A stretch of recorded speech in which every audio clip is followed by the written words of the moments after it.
Hi guys, what's up? It's me again, V, and so for today's video, I will show to you on how to cook ginisang ginini.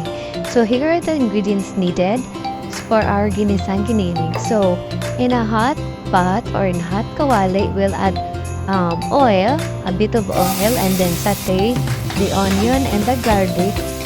So isaute natin ito for about a minute upang maluto yung at lumabas ang aroma ng ating mga lamas. At then add giniling sa ating, so habang niluluto ay lumalabas yung katas or tubig niya, and then just let it boil until maging tender or mag-change ang kulay ng ating niluluto.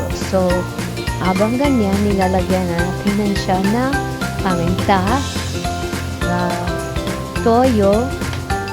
So it's up to you kung gaano karami yung lalagay ninyo. And then oyster sauce.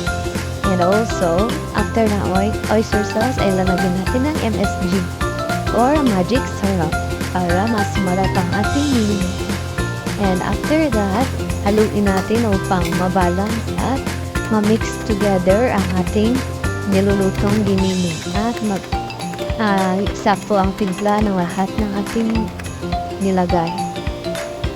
So after naman yan ay i-add natin yung patatas at carrots at mix natin together, and then hayaan natin na maglambot ang patatas at ang carrots.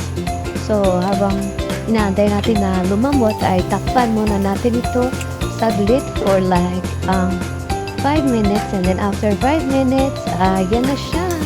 So ulitin natin yung mix nito, and then after that tabunin natin ulit, and then so after a minute ay pwede na natin ito siyang hangutin. That's it.